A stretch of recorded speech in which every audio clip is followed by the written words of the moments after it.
Good afternoon, boys and girls, and welcome to episode 101. How amazing does it feel to be able to say that? Of Love at First Scent with me, Persolaise, coming to you today live from YouTube. I have to do the usual. I have to go on the tablet to make sure that everything is coming through live, loud and clear. Seems to be. This is another live interview that we've got lined up for you today.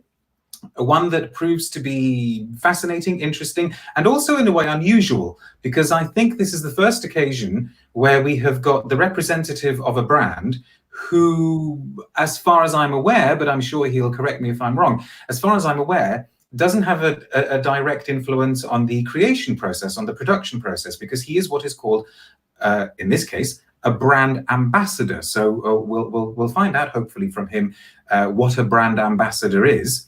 We've got our first comment from Energetic Wave saying, was concentrating on editing and you startled me. Boo.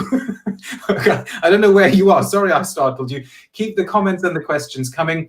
Usual little bits of housekeeping that I need to tell you about at the start. Like I've been saying at the beginning of many of these interviews, we are at the mercy of technology here. So send positive thoughts to the south of England and hope that the Wi-Fi gremlins stay away. But if things should happen, and if my guest gets kicked out of the stream, we will try to get him back on.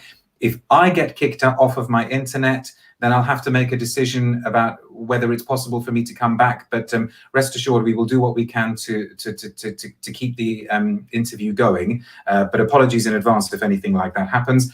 I'm sure you'll have lots of questions for this guest because he represents a very interesting brand. Save them for the moment, because if you put them onto the live stream now, I may miss them. I will tell you when it's okay to start posting questions. Please subscribe to my channel if you haven't already done so. Hearts, thumbs up, likes, comments, all of those things are very, very welcome. Please consider supporting my work on Coffee. And now let us get on, because we have got a very interesting brand here that we're going to be talking about, a brand that has been around for 20 years, and yet I think it's fair to say, and hopefully we'll be able to explore this in the interview, a brand that doesn't get talked about a huge amount, unfairly. It is Histoires De Parfums, or Histoires De Parfums, if you're not pronouncing the word correctly with the silent H at the beginning, set up 20 years ago by Gerald Ghislain. Won lots and lots of respect and acclaim, certainly lots of acclaim from Luca Turin and Tanya Sanchez in their guide. But as I say, seemed to be a little bit below the radar. So I'm sure we'll address that. And here to talk about the brand, we have got the brand ambassador, Alexandre Helwani. Thank you very much for joining us from Paris, Alexandre. How are you doing? I am absolutely great. Thank you for having me. That's actually a great occasion. I'm very, very excited about this. It's our pleasure. Thank you very much for making the time. Thank you very much for agreeing to talk to me and to the viewers about the brand. First question, what is a brand ambassador and how do you become one? Well, actually, that's quite a funny story, how I became brand ambassador for Histoires De Parfums. The brand ambassador is basically the one who's in charge of PR. So I would be the one doing exactly what we're doing right now. I'm the one going to train all our teams and the teams of our distributors and retailers, because now we're spread out worldwide. So, sometimes you just need to train some of the teams on all the new products and everything. So I'm in charge of doing that. I'm in charge of basically representing the brand whenever there's a need of representation. And how you become a brand ambassador,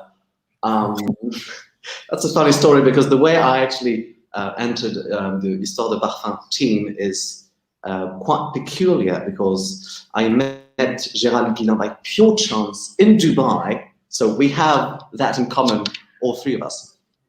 And by pure chance, I met him in Dubai and we started chatting a little bit. And he told me that he'd be in Paris for New Year's, sent him an email. And at the time I was doing workshops on raw materials in Paris and giving conferences on the history of raw materials and everything. And so I met him in January. We talked about the workshops that Histoires De Parfums was thinking on doing. And I started doing them and putting this project together. And the thing led to another. And then we started working on briefs together. And since I knew the brand very well, and since, well, I'm quite at ease with all our partners, I love traveling and everything, Gerald said, well, could you do this in my stead? Because I'm not really comfortable with just going all around the world and talking to everyone. So would you do it? And that's how he wasn't looking for a brand ambassador at that particular moment in time. No, not at all. So can it be taken as a sign of the brand's success that he was in a position to hire a brand ambassador? Oh, definitely. Okay. It came quite organically at some point. It was like, well, I could use you. Would you do it for me? I said, yeah, okay. So does this mean that you have to know the brand almost better than Monsieur Ghislain himself? Exactly. You have to know everything. And the thing is, I knew Histoires De Parfums way before I actually met Gerald. I didn't even know what he looked like. So when I met him, I didn't even know who he was until he told me, well, that's my brand. And I was like, oh, well, I do like this brand very much. So yeah, you have to know literally everything to be able to talk about it. Does he test you? Does he sort of say, so, which is the perfume that has got the grapefruit notes at the top? No, it doesn't exactly do that. But you know, when we chat around, and because he's involved in all of the process, and he watches very attentively everything that I'm doing, and I'm pretty sure that he's watching right now, or he'll be watching this tonight. So I'm under huge scrutiny. So I'll make sure that all I say is correct. And we will have to make sure as much as we can that you misbehave and spill all the dirty secrets and everything. Now, just to make you aware of people watching, we've got Chang who's saying bonjour from Paris. Hello. Energetic Wave says hi from Romania. Hi. Frank Hightown is watching from Chicago. Darius is watching from Lithuania. Shimon is watching from Warsaw, so I have to say cześć. And there are all the other people as well who are lurking and who never ever say hello, but that's fine. They're allowed not to say hello. I want to ask, well, first question then, because I'm going to be quite generous to you in this interview, unusually for me, and give you a little bit of free rein in terms of talking us through the brand. So the first question I'd like to ask you is, say you're at a party and you meet somebody, what's the kind of 3-sentence description, the 3-line pitch that you would give to them about what this brand is about? For people who don't know, just give us a really, really brief, broad introduction to the brand. Well, the brand, I met them at a party, so we're dancing right now, okay? Dancing, drinking wine. Oh, no, you're having a drink. You're having a drink. You can concentrate. Okay, dancing a little bit. We're a little bit tipsy. So I'd say that Histoires De Parfums is all about persona. And that's why we started with characters. It was really about building a fragrance collection the same way you would build your own library. You know, for instance, I love, you know, when you go to someone's house for the first time, you look at the library and you see all these different books and you have a good glance at the person who's reading them, you know, despite them being totally different. That's how you should imagine Histoires De Parfums. All these different stories, rich with background, rich with persona, rich with character. That's kind of a way to define your own charisma through these fragrances. The few things that I said in the introduction, would you say that was a fair assessment? It is. That somehow the brand is under the radar. Is that correct to say? It is. It is absolutely correct. And I think that is that deliberate. Sorry? Is that like a deliberate strategy? It's not. No, I wouldn't say it's a deliberate strategy. I think it has to do with the fact that we've been around for 20 years, and the niche market has boomed for the past 10 years. You know, 20 years ago when we launched the brand, the niche was at its beginning. So there weren't that many niche fragrance houses on the market, and it suddenly boomed.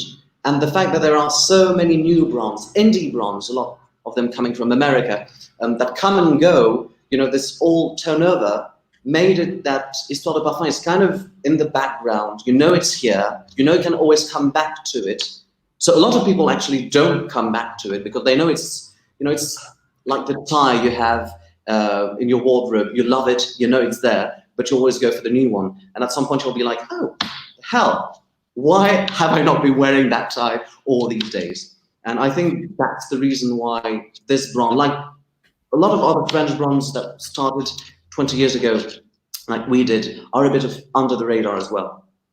See, the reason why I asked whether it was a deliberate strategy, I wasn't sort of trying to be deliberately provocative or anything, but I'm just aware that in years gone by, for instance, when the brand was coming and going from various retail sectors in London, it didn't seem to always be positioned in the most obvious place. So, for instance, I think I'm right in saying that when it was at Harvey Nichols in London, it wasn't in the perfume department. I think they actually had it on one of the fashion floors together with some clothes.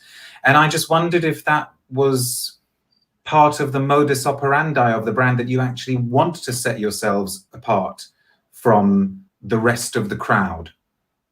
Well, that actually, all these retail choices that we made with our distributors around the world, it really came from the way our brand organically evolved. When we started, we only had one store in Paris, and then we, started partnering with some concept stores at the time who would sell a lot of clothes, and they wanted to carry some of our fragrances. And over time, the brand evolved a lot, and we got to Harvey Nichols, we got to Galeries Lafayette, Champs-Élysées, and to all these different department stores. But we did not want to cut ties with our first customers, with our first retail partners that were concept stores, high-end restaurants like you have in London. So that's actually how it happened. They are the ones who trusted us first, and we did not want to betray this trust by telling them, hey, you're not selling perfume anymore, and we kind of want to be in a department store only, so we'll just go over there. So is that one of the, I mean, it sounds like a sort of very, very obvious question to ask, but I guess one of the main challenges faced by a brand like yours is constantly staying in people's minds, so that you're not like the old favorite tie in the back of the wardrobe. And I suppose, correct me if I'm wrong, that means tons and tons of pressure to be releasing new stuff. Not tons and tons of pressure to be releasing new stuff. We actually want to release, we actually have a rather normal way of functioning. As long as Gerald doesn't want to release anything new, we won't. So years can go by before we launched a new fragrance. And that's really how we work. The desire to stay in people's minds, we're trying to do through communication, media channels, like we're doing right now. And then we trust in our heritage and our fragrances. We know that people like them. We have such a huge support from our customers. I'm reading the reviews I'm reading Instagram posts every day, and it's really humbling to see that 1740, for instance, we've launched it 20 years ago. We're still getting posts about it every day, literally every day, although we launched it 20 years ago. And this is very humbling. And this actually comforts us in a way that even though we're not out here on people's minds, people know we're here and people like our products. So we know that they'll eventually come back. Now we're trying to implement new strategies. We have launched meditative discovery sets. We have different offers coming up for people to try, because we know we have a huge range of fragrances and people can get lost when you have such a huge range. And with the COVID coming, it's been a bit difficult to choose. So we've launched all the discovery kits, all the sample offers, the travel size being offered here and there for people to really just have the reason and the urge to come back trying our fragrances. So it's a good moment for me to do this and to bring that up on the screen. I suppose all of those things will be available for people to try for themselves. Are there any other particular retail outlets that you'd like to mention, in sort of key locations around the world? Where can people go if they would like to try your work? If you'd like to try our work, honestly, you can see on our store locator, you'll find all the information on our website, because we're spread internationally, really worldwide. We have a lot of amazing shops. We'll actually do a series of posts about our retailers all over the world. And as you said, it can go from being a Galeries Lafayette, Champs-Élysées, or Harvey Nichols, or that little concept store you wouldn't imagine to find fragrance, and it's there. So I should also say, in the case of 1740, I'm not at all surprised that you get daily posts, because I hope we'll have a chance to talk about it. I think from what I've tried, it's probably still my favorite in your collection. extraordinary scent. And the other day I was wearing it, and let's just say people struggled to maintain social distancing. That's the point of 1740.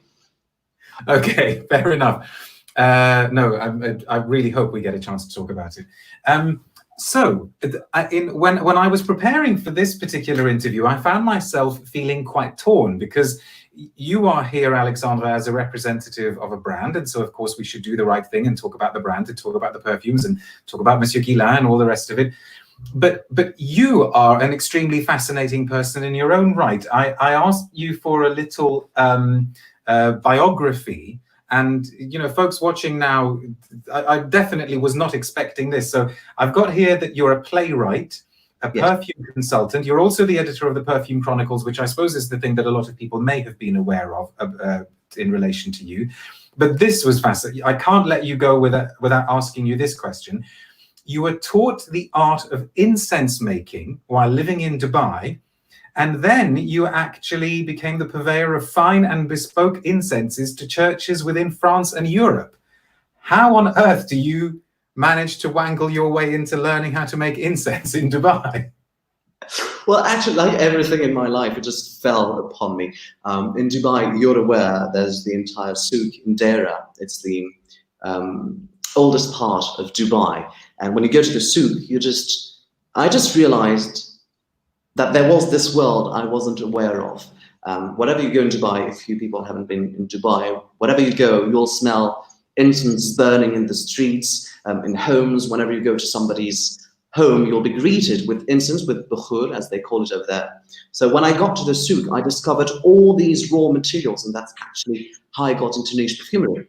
Because I had the raw materials, the raw incenses, the raw labdanum, the raw frankincense, the raw musks, just laying at my feet, and I became fascinated with it.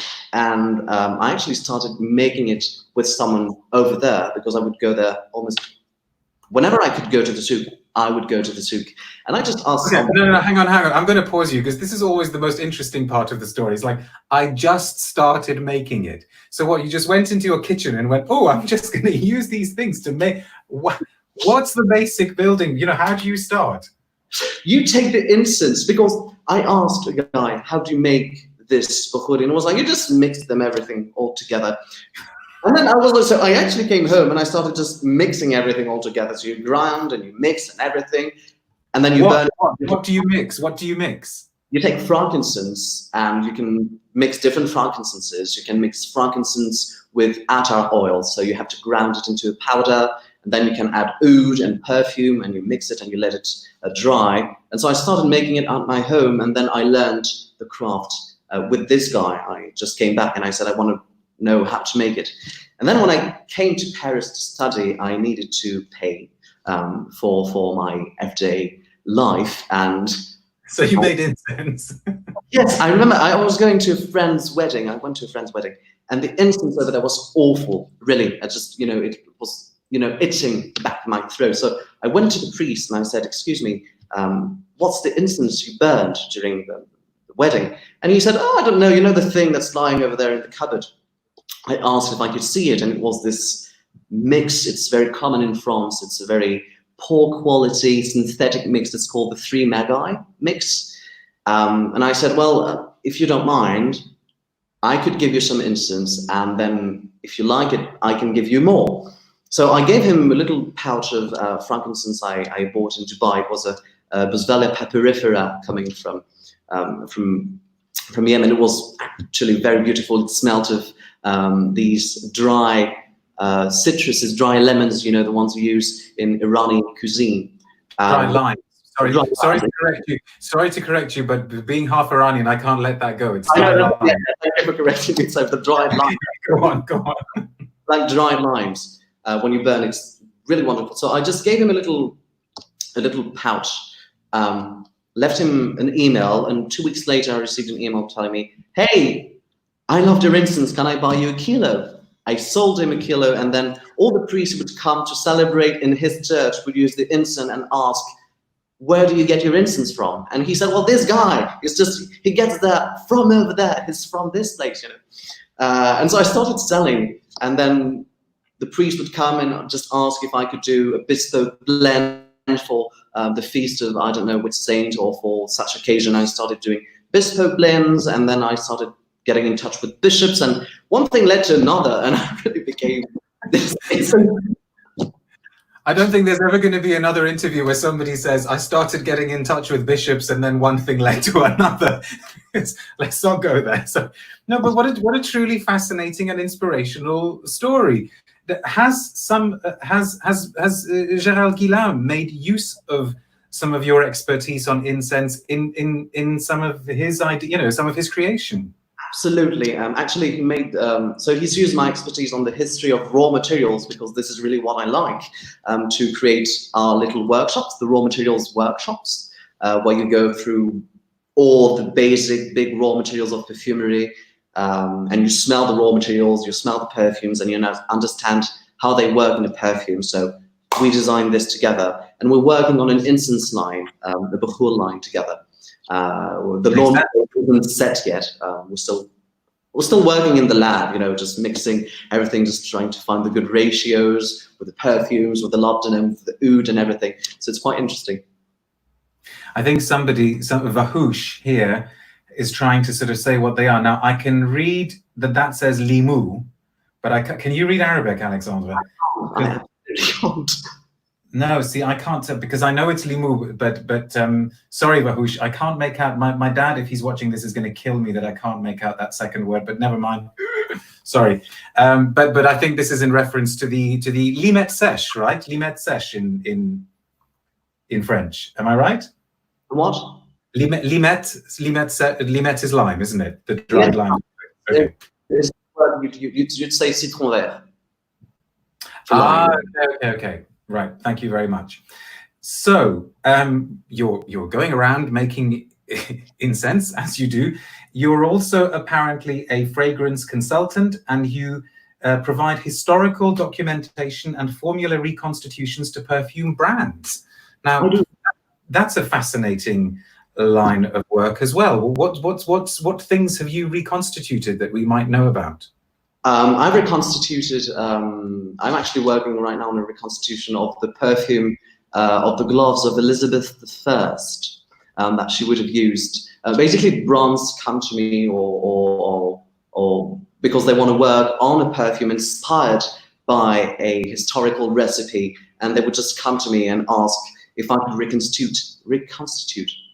Yes. If I could reconstruct the original perfume as authentically as possible, so they can actually base their own reconstitution on this. So I've worked on Kifi recipes, I've worked on the incense of Jerusalem, the one would burn in the Temple of Jerusalem. That was my big work. I've been doing it for 5 years. Now there's this perfume for the gloves of Elizabeth I. I've done a few reconstitutions for an exhibition a year and a half ago, where I reconstituted a perfume recipe by Al-Kindi, and a perfume recipe from the 17th century. It's a perfume for the Holy Chrism that dates from the 17th century. So I do all these kind of things, and then brands will just use this they'll give it to their perfumer, and they'll be like, could you make this ifra and pleasable to the modern palate, modern nose? Are you able to reveal anything about the smell of the gloves of Elizabeth I? Yes, actually, it's very interesting, because at the time you have to realize that gloves smelled awful. In order to tan the leather, you'd have to soak it in urine and in feces for weeks and weeks and weeks. So it would smell absolutely awful. So the glove makers started making perfumes to cover the stench of the leather. That's why Grasse in France is the capital of perfumery, because it was the capital of glove making.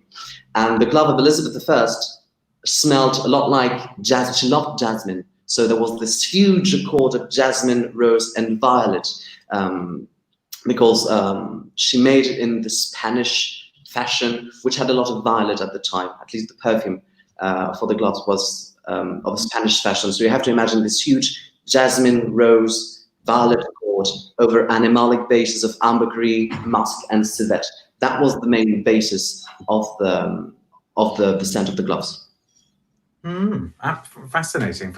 Hopefully we'll get to find out a little bit more about that sort of work that you do. Going back to Histoires De Parfums, we should really talk about some of the perfumes. Now, unfortunately, because of the situation at the moment, because of the difficulties with, getting samples here and there, I haven't been able to try your latest release, which I believe is an addition to the This Is Not a Blue Bottle series. Exactly. So you can actually take the floor for a couple of minutes, and I will let you just tell us about it. I believe it's the 6th one in the series. 6th installment of the series of this. So for those of you who are not familiar with This Not a Blue Bottle collection, when we launched this collection, we wanted to have something a little more modern and a little more arty. And Gerald was inspired by The Treachery of Images. It's a painting by Magritte that shows a smoking pipe, and there's a caption that says, "This is not a pipe." And it's supposed to underline the big void, the deep void between reality and perception, between what you see and what is real. And so Gerald was very inspired by this and said, well, perfumes are just as treacherous as images. Sometimes you'll smell a perfume and you'll be like, oh, this smells like rose, when it's actually lemongrass. Or you'll be like, oh, this smells like pineapple, when it's actually banana, etc., etc., etc. So he launched the first bottle. This is not a blue bottle. That is actually just a blue bottle, because he wanted a way to present a perfume in a way that wouldn't really alter your perception of what you're smelling. So you just have a blue bottle, no name, just a number. There wasn't even a number at the time. It was just this blue bottle, because blue is the most, I don't want to say global color, but the most neutral color in a way. It can be as positive or as negative as you want it to be. If we had a red bottle, people would have assumed the perfume to be warm and hot and fiery. If we had a green bottle, they would have imagined something green. But the blue bottle makes it so that it's just a blank canvas on which you can paint anything that you want. Tell us about number 6. Now, number 6 was, all of them were inspired by energies, and the number 6 right here was inspired by love, right? So as you see, it's a big orange, and it was inspired by the poem of Paul Éluard called "The Earth is Blue Like an Orange." It's a love poem. It's a surrealist love poem that he wrote to Gala, who was Dali's lover, actually, who would become Dali's lover. And so we really wanted to express this orange blueness and this freshness, of young love. When you fall in love and everything is kind of it's sparkling in you. You have butterflies in the stomach, and your face is getting red, and everything is just more beautiful and more juicy. Life, you just want to, bite into life as you would into this very juicy orange. So we really went for the juiciest orange we could make. So you have this. Is it essentially an orange, so not a bitter orange, I'm guessing, but a sweet orange smell? I'd actually call it a citrus more than just an orange. We really worked on this very broad citrus spectrum. So the opening is all about yuzu and grapefruit. So you have bitterness, but not really tart. It's just you have the bitterness of the yuzu that's very light and popping up and going well with the grapefruit that is a little bit fruitier than the yuzu. Then you get into this petitgrain and neroli kind of step that goes into the heart note. So you have the yuzu and the grapefruit, then you have this layer of neroli and petitgrain, then you get into the heart of lotus, jasmine, and orange blossom. And the jasmine and the lotus just serve as a way to bring up all the florals from the head and all the orange blossom. And then the base notes are all about vetiver, white musk, and vanilla. It's all about bringing this just ripe and crisply and sparkly citrus to life, and so that it can last all day long in your skin. And who made it? Who made it? Sylvie Jourdain made it. Now, one of your ranges, because you are a brand that has got quite a few mini ranges, is this one here in the black bottles. My French is not great at all, but it's the Bonaparte range. Is that right? Well, that is quite great, actually. Thank you. And the only one I've tried is this one here, I'm going to try this. Is it Outrecuidant? It is. Which apparently means thinking too much. Is that right? Someone actually, an Outrecuidant is someone who's very daring and bold. Okay, not like me at all then, right? But no, I was quite taken with this one. I was wondering if you could tell us a little bit about this because, and I'll tell you why. I think with this, what I was struck by was the contrast between the opening and the base. Because when I first tried it, as it says in the list of notes, for once actually the list of notes is accurate. Thank you very much, Histoires De Parfums, for giving us an honest notes list. You do get this sort of pineapple and grapefruit note, and pineapple can, of course, as I'm sure you will agree, go into harsh territory.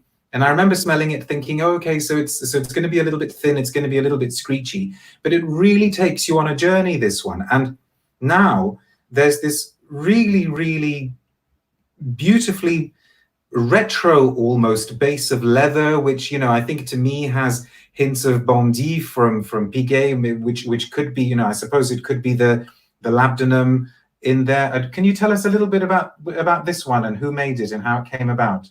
So Outrecuidant, en aparté, the whole idea of the collection was to, en aparté is it's a French expression that we use to say anything that you say in private. You're in the middle of a party or you're at the Christmas dinner and everyone is kind of chatting and overlapping and you've just had enough and you'll just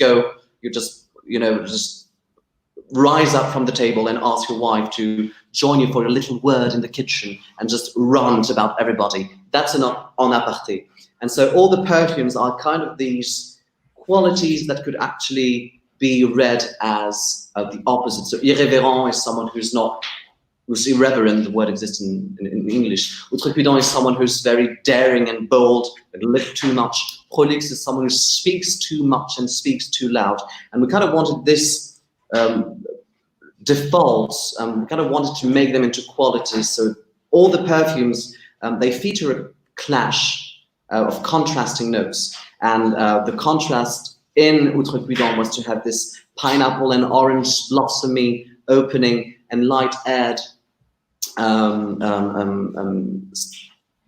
sphere clashing with this very dark and raspy leather, labdanum, and oudi base, and to bring them together to get something that smells good. And I think that contrast is what you've completely achieved. I've just got to put this comment up because I've just seen it. Rachel, who's a very, very regular, loyal viewer, saying, I love 1740 and Prolixe, which of course is from that range. And she also says, I love the faults of talking too much. So do I. You can't ever talk too much, right? Now, at the sort of half an hour-ish mark, I should say that you are watching episode 101 of Love at First Scent with me, Persolaise, and we're very lucky today to have a live interview with Alexandre Helwani, who's the brand ambassador for Histoires De Parfums. I am going to go through a few more rapid-fire questions with him now, but this is when you can start sending in your questions. I'm sure you've got lots to ask him, so start typing them in onto the stream. Now, if you've watched any of the other interviews, Alexandre, you will know that a Persolaise interview cannot be complete without a bit of a game.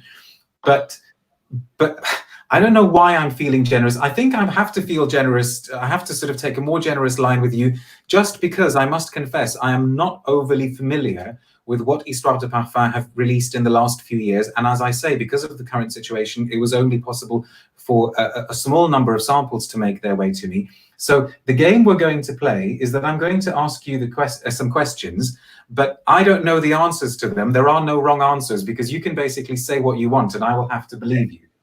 So, but it is going to test your the speed with which you will be able to make reference to some of the products in your range. So if Gerald Ghislain is watching it, I'm sure he's going to be interested to see what you come up with, because I've got. It's my harmful, and I will hold you accountable if it ever happens. That's fine. You do that. So, but it won't be long. So, because I just want to give people time to send some questions in. I've got 10 very quick questions, and you have to choose a perfume from the Histoires De Parfums range without overthinking it, without going into crazy detail, unless I ask you for some. Name a perfume that best fits this description. So, which perfume in the Histoires De Parfums range is the most misunderstood? 1899. Okay, I'm going to contradict myself and say you have to tell me quickly why. Because a lot of people think 1899 is a very simple and kind of underrated scent that they know that it's something that they know, and it's actually misunderstood because there's way more to it than they think. Okay. Okay. What's the most challenging in the range? The most challenging in the range, I'd say petroleum and ambrarum. They're the most challenging. Okay. Which one is the most popular with people who are perfume connoisseurs? 1740. Oh, very clever answer. Which of the perfumes is the happiest? 1.6. Of the blue, not a blue bottle. Blue bottle. Okay. Which is the simplest? And by that, of course, I don't mean simplistic, but which is the simplest perfume? Amber 114, I would say. Oh, which I think I've got here. Beautiful amber for anybody who's not tried it. If you're looking for a classic amber that does what it does fantastically well, you need to check out Amber 114. Which is the most abstract? 1.1. Okay. Which is the most modern? The most modern. What do you mean by modern? You take it how you want. Then I'd say 1.4. What's that one like? Tell us a bit about that one. 1.4. So 1.4 and 1.5, they're all about yin and yang. So the yin, the 1.4, is all natural. The yang is all synthetic. So even though I could have said 1.5 because it's all about synthetic molecules, I feel 1.4 is so weird in its own way that to me this is very modern. It's really unlike anything you've smelled. It's just going all different places, and it's a whole world in itself. And the construction of it, I feel, is very modern. So did you say 1.4 is the natural one? Yes. And does that mean all natural, 100% natural? 100%. And what's the kind of main synthetic that's gone into 1.5? Now I'm thinking I really need to smell these two. But what's the main synthetic in 1.5? 1.5 is about Ambroxan, Cologne, Iso-E, Cashmeran, Galaxolide, and it's just an absolute success. I don't know of anyone who hasn't liked it, because it showcases pretty much all the ingredients you've smelled for the past 50 years of perfumery. Yes, absolutely. So there's always something you like in it. And yeah, except you said Cologne, but we'll have to forgive you. Never mind, we'll move on. I don't like Cologne, but I actually like 1.5. Who made 1.5? I'm curious about this one now. Say again, sorry. Luca Maffei. Ah, okay. And who made 1.4? Was that him as well? No, that was Sylvie Jourdet from Crescent. See, I'm doing this on purpose to see if, because of course I actually know all of the answers to these questions here. Oh, no, I don't really. Back to the questions. Which of the perfumes in the range is the quietest? 1725. Okay. Would you say that as a range, you're not actually particularly quiet, though, are you? No, yeah, exactly. We're not really quiet. Gerald is not really quiet either. He's very bold and very exuberant. So all of the perfumes are really like he is, very bold and exuberant. Okay. Which of the perfumes is the most emotional? Emotional? What do you mean by emotional? You take it how you want. I'd say either Fidelis, either 1876. To me, they feel the most emotional. Okay, I won't ask for an explanation of that one. And fine, because I want to talk about this one. Finally, which of the perfumes in the range is the dearest to your heart? Amber 114. Ah, okay. Why? Because it's the first one I discovered. When I arrived in Paris and I got into niche perfumery, I was very about old English perfumery, about Penhaligon's, mostly about Penhaligon's. I was only wearing Penhaligon's. And as you can notice from my accent, I was totally in love with Victorian England. So I was really trying to wear these very English scents that wouldn't really match my skin. And I discovered Amber 114, and it was just love at first scent, because I realized that ambers matched my scent and it matched my personality, that I wasn't about being stern and very British, that, you know, very poised and everything as the Victorian England could be, but I was all about amber, and this is the first amber I've discovered and the first amber I've worn, and this is how I discovered Histoires De Parfums. So to me, this is the most emotional. Good answer. So it so often is actually the first one that gives you the entree into the brand that turns out to be the one that that holds your affection and holds your heart. Okay, let's take some questions.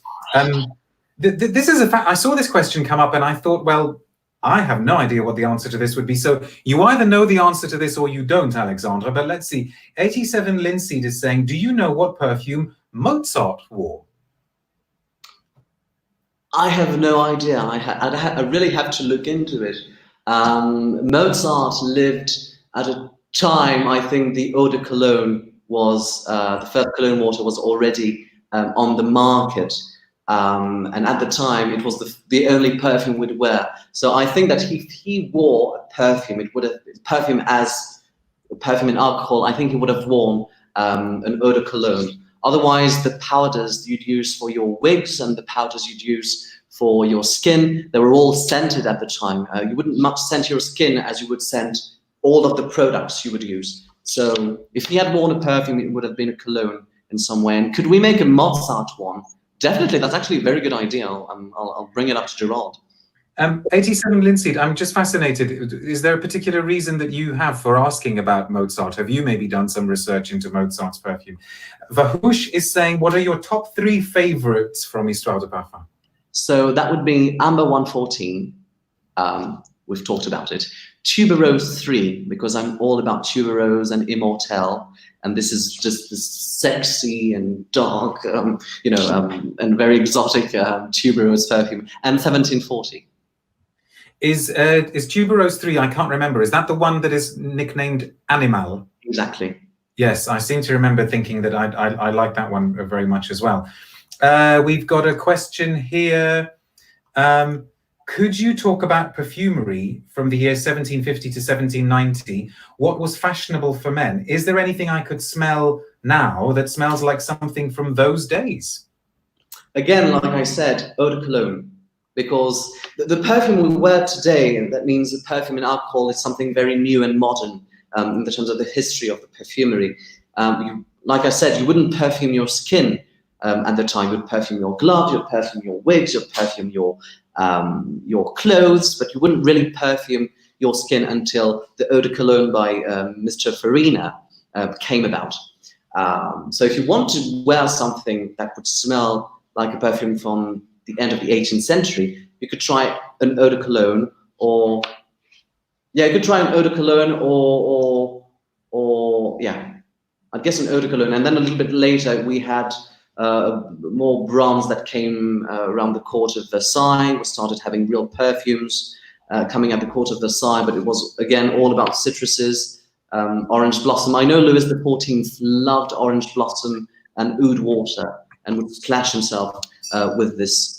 You could imagine a lot of clove as well. It was a very much liked fragrance at the time, anything clovey. So carnation was a flower people would like because carnation smells like clove. And was it fashionable for men? Of course. There was no gender in perfumery at the time. You just wanted to smell good. Whether you were a man or whether you were a woman, you just wanted to smell good. And smelling good meant smelling like flowers and smelling like fruits, anything fresh or good smelling. You didn't much care about gender at the time. What's the creation and production process like at Histoires De Parfums? And by that I mean, does Gerald Ghislain, sort of like some of the really, really large multinational brands, does he put a perfume out to briefs and do perfumers compete for the brief, or does he go to a specific perfumer or a pair of perfumers and say, look, I've got this idea, I think you would be the best for this? What's that side of things like? It depends on the project. Sometimes he'll work on a brief and then put it to different perfumers and to see which one would be most suited for the project. Sometimes he has a very specific person in mind for a very specific project, and he'll go to that person and say, you're the one, I want you to make it. And that's how it'll happen. Would it be fair, because there are quite a few that you've now had made by Julien Raquinet, right? Yes, we have Fidelis is the most known one that Julien made. Would it be fair to say, feel free to completely disagree, that his particular sensibility was brought in because maybe you wanted to start making things that would appeal to the Middle Eastern market? Not really, actually, not really, because he came in a collection, so the gold collection isn't actually the most Middle Eastern collection we have. Petroleum, Rosum, Ambrarum, all these perfumes are about dissonance, so it's not really appealing to a Middle Eastern market, and they're very niche. When you smell petroleum, it's about the smell of crude oil, right? So that's not very appealing to anyone, but when you smell it, it's just very niche and very modern and out there and very unsmelled.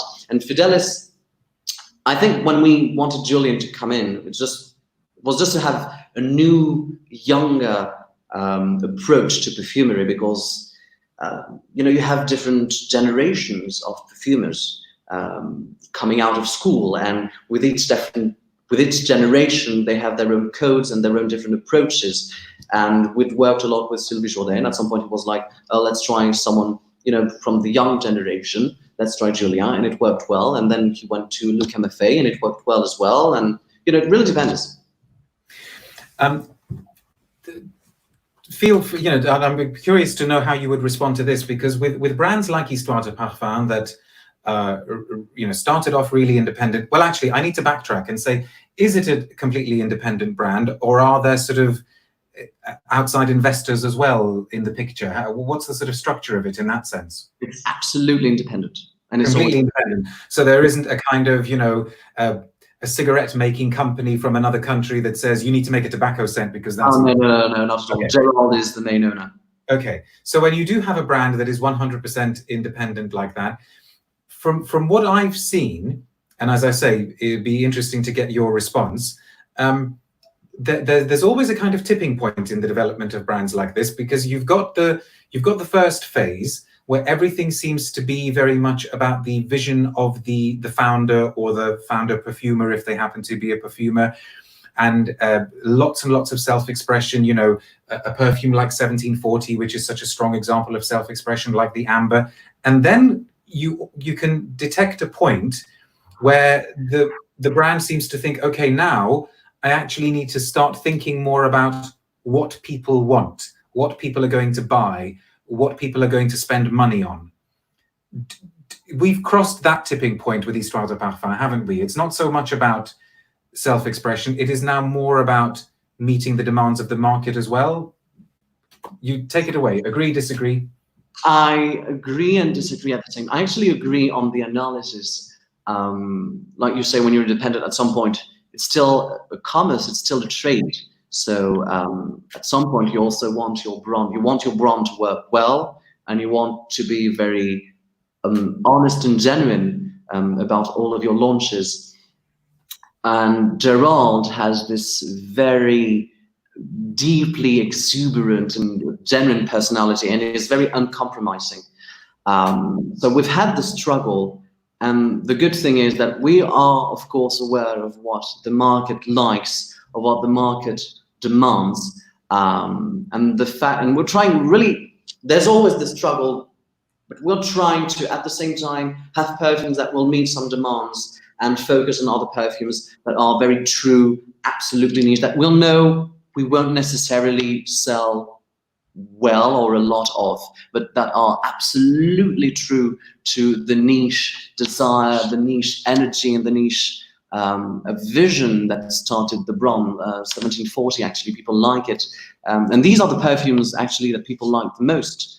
1740, Petroleum, Ambrarum, the tuberoses, they all have this very deep, genuine following from fragrance connoisseurs that is very humbling. So we're really trying to it's really difficult to work in this struggle, because sometimes we'll work a fragrance and we know that it's absolutely, that it won't sell. So, we don't want to make it more commercial, but we want it to make, let's say, more readable to a certain palate, more accessible in a way, more understandable. 87 Linseed has actually written back about the Mozart question, saying Mozart was a dandy and he visited his barber shop daily, and I'm extremely curious if he smelt of citruses or orris, powdered wig. Anyway, it would be a lovely idea for a perfume, a Mozart one. Thanks very much for that, 87 Linseed. There you go. You've got an idea. Now, as we're approaching the top of the hour, the end of the episode, we have to talk about this, because like I said, this remains my favorite from your range, 1740, and it is one of the original ones. From the way you've been speaking, is it actually the brand's bestseller? No, not at all. That's the thing. Okay. What is the brand's bestseller? The bestseller, we have different, I'd say 1899, Amber 114, and 1.1. They're the bestseller worldwide. Now this, I don't know what on earth it says about me, that of course the character that inspired this one is the Marquis de Sade. So, and like I said, it says only good things about you. Oh, thank you very much. And also, you know, at a time when we're still meant to be practicing a fair amount of social distancing, like I said, this is probably the last perfume you should be wearing. But I'm going to go off into the intoxicating, sensuous realms that this perfume evokes. And you tell us about it. How did it come about? What was Gerald Ghislain's, journey towards making it? Gerald Ghislain's journey was, he wanted, so when we started the brand, we started with the characters, and he just liked Marquis de Sade, who was a very prolific writer. You can like his writings or not, but he was very prolific and very French in his approach to basically everything. So when he started this perfume, he wanted a perfume not that would really represent the works of Sade, but rather would represent and picture and scent the world in which he evolved. And he wanted something very ballsy. That was the main point of the perfume. And every time he'd work with the perfumer on this, he'd say, I wanted more ballsy, I wanted more tarry, I wanted to have this depth of character that you would find in Sade. But Sade, he didn't want something that smelled like a BDSM backroom somewhere in Soho. He wanted something that stayed very true to the Marquis de Sade, who was an aristocrat.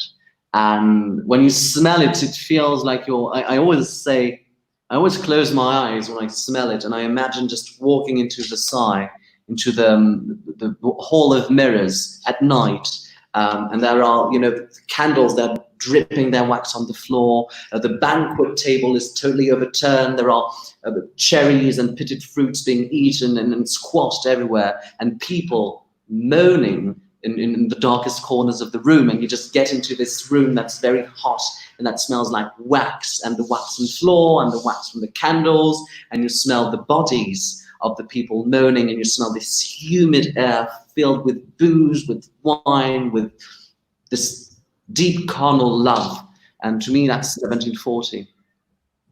And I totally agree, except I think what makes it great is that at the same time, it also, I think, manages to be quite refined and sophisticated. Exactly. It's Versailles. It's not a back room. And that's the idea, to have the Marquis de Sade. He was a Marquis and an aristocrat. He was a hedonistic man. And even in his most,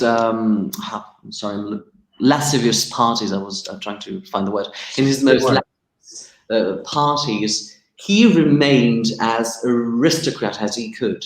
And there's this legend that he served a chocolate mousse with a very potent aphrodisiac at the end of a ball that he organized in Aix-en-Provence, and that everyone started just getting into this weird orgy, and until a lot of them died because the aphrodisiac was too strong. And that's kind of a story that got him into prison. At least it was the reputation. You can imagine the man who was serving it in a chocolate mousse. It wasn't just serving the aphrodisiac. He was just serving this little chocolate mousse in little crystal bowls to his guests before they just consummated their love to death. I think that's a good point for me to say that's not a bad way to go. Aphrodisiac chocolate mousse. See, I probably need to stop now, because I'm just going to be glued to my to my. It really is a sort of a kind of flawless spicy leather. This for me, really, really resinous, balsamic, really, really interesting, cardamom-y, coriander-y top note. And we should say again, who was the perfumer? So Gerald and Sylvie Jourdet, they worked together on this creation because Gerald followed a perfumer course. So that's also why he's really involved in the creation process, because he knows what he wants, he knows how to get it, and they worked closely together on this. And we've got Greg Harvey here, who's, there we go, the comment is, I'm going to go and dust off my bottle of 1740. Thank you very much. And polish it well. Absolutely. Alexandre, thank you so much for your time. Thank you very much for giving us a little bit of an intro into the brand. I really hope to be able to smell a bit more in the weeks and months to come. Are you able to tell us what the next release is going to be, or is that not decided yet? It is decided. We're just, let's just say it is going to be about a very well-known Italian poet. That's all I can say about it. So it'll be back in the character range? Back in the character range, yes. Okay. Thank you very much indeed. And thank you all of you for watching and for asking questions and for interacting. Stay tuned to all the usual social media channels for details of the next broadcast. I think I can say that in our next broadcast, we're going to be looking at least 1 or 2 new releases from Guerlain. But until then, stay safe. Take care. Bye. So much. Thank you.